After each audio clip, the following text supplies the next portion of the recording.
प्रधानमंत्री नरेंद्र मोदी ने यूक्रेन के राष्ट्रपति जेलेंस्की से बात की और दोनों के बीच ये बातचीत करीब 35 मिनट तक हुई। भारतीयों के रेस्क्यू के लिए प्रधानमंत्री नरेंद्र मोदी ने धन्यवाद दिया।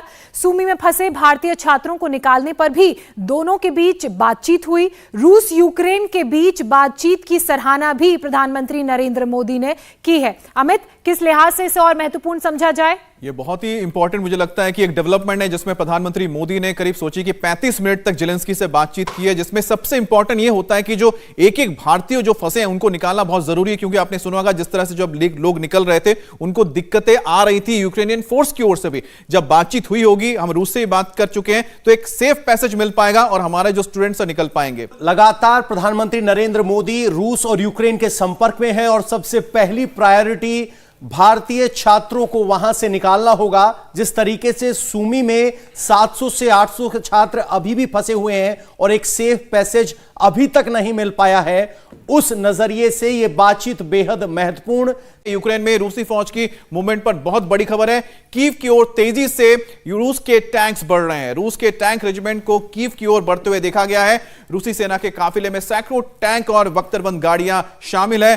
तो कुल मिलाकर जो तस्वीरें आगे आप देख रहे थे वो धीरे धीरे एडवांस हो रही है। मनीष, ये एडवांसमेंट की तस्वीर है जिसमें रशियन टैंक्स इस समय कीव की तरफ आगे बढ़ रहे हैं और बूचा से क्रॉस करते हुए ये वो तस्वीरें हैं जो कि अब से कुछ देर पहले आई है।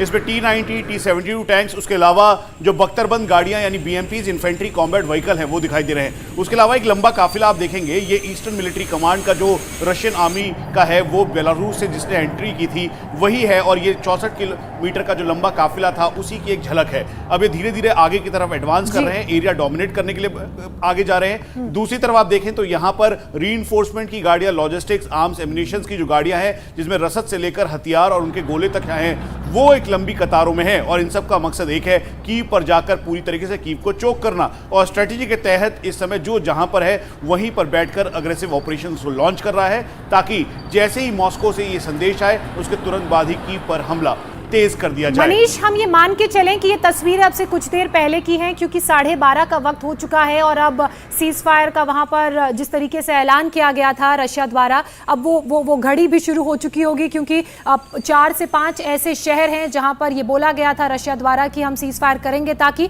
वहां जो भी जिस भी देश के नागरिक फंसे हैं उन्हें ह्यूमैनिटेरियन ग्राउंड पर एक सेफ पैसेज दिया जा सके। रूस यूक्रेन युद्ध से जुड़ी इस वक्त की बड़ी खबर, रूसी हमले में हॉस्टोमेल के मेयर की मौत हो गई है। इस वक्त की बड़ी खबर हम आपको बता रहे हैं। लगातार जिस तरीके से रूसी हमले किए जा रहे हैं उसमें हॉस्टोमेल के मेयर की मौत हो गई है। यह कितना बड़ा इंपैक्ट इसका यूक्रेन पर और इस पूरे युद्ध पर मनीष पड़ेगा, जिस तरह से खबर आ रही है कि रूस के हमले में हॉस्टोमेल के मेयर की मौत हो गई है।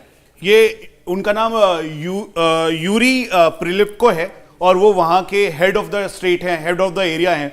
और ये जो तस्वीर आपको दिखाई दे रही है वो उन्हीं की तस्वीर है। दरअसल जब इस तरीके के हमले हो रहे हैं, हॉस्टोमेल इसलिए भी बड़ा इंपॉर्टेंट है क्योंकि यहां पर इंडस्ट्रियल हब, साथ में एंटोनोव और उसके अलावा स्ट्रैटेजिक लोकेशन के तौर पर यहां पे एक एडवांस लैंडिंग ग्राउंड था। इसको पूरी तरीके से इंटैक्ट करने के लिए रशिया ने यहां पर बहुत ज्यादा अटैक किया। और आपको ध्यान होगा, थोड़े दिनों पहले एक तस्वीर आई थी जिसमें Mi-24 हेलीकॉप्टर, जिस जवान ने उसे फॉल डाउन किया था, जिसे गिराया था इगला के द्वारा, उसको शाबाशी देने के लिए खुद वहां पर गए थे और वो तस्वीरें बहुत ज्यादा वायरल हुई थी और सब जगह थी। और रशिया ने, आप ये समझ लीजिए कि स्ट्रैटेजी के तहत ही इनके लोकेशंस को पिन पॉइंट किया और फिर उसके बाद इन्हें एलिमिनेट किया है। तो ये इसमें सबसे बड़ी बात यह है कि फर्स्ट एडमिनिस्ट्रेटिव ऑफिसर है जो इसमें हताहत हुए हैं। खासकर एक मेयर के तौर पर अगर देखा जाए, हॉस्टोमेल एयरबेस है, बाहरी इलाके में है, इंडस्ट्रियल हब है, एंटोनोव का बेस माना जाता है। और सबसे बड़ी बात यह है कि अगर एडमिनिस्ट्रेटिव ऑफिसर्स का इस तरह से मौत होना, तो एक संदेश यह भी है कि अब इंटेंसिटी बढ़ रही है।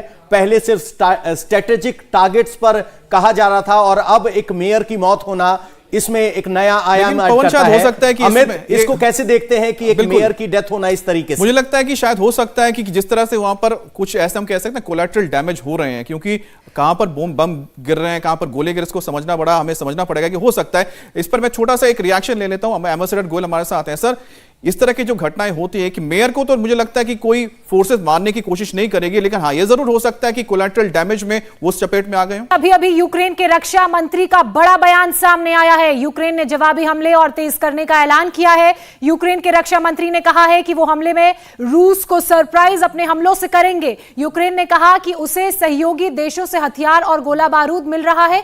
यह इस लिहाज से भी खास हो जाता है, रशिया ने सीज फायर का ऐलान किया है तो वहीं यूक्रेन ने हमले तेज करने की बात कही। इंडिया टीवी हर वक्त हर जगह डाउनलोड करने के लिए सर्च करें India TV news Google play store या ऐप स्टोर पर।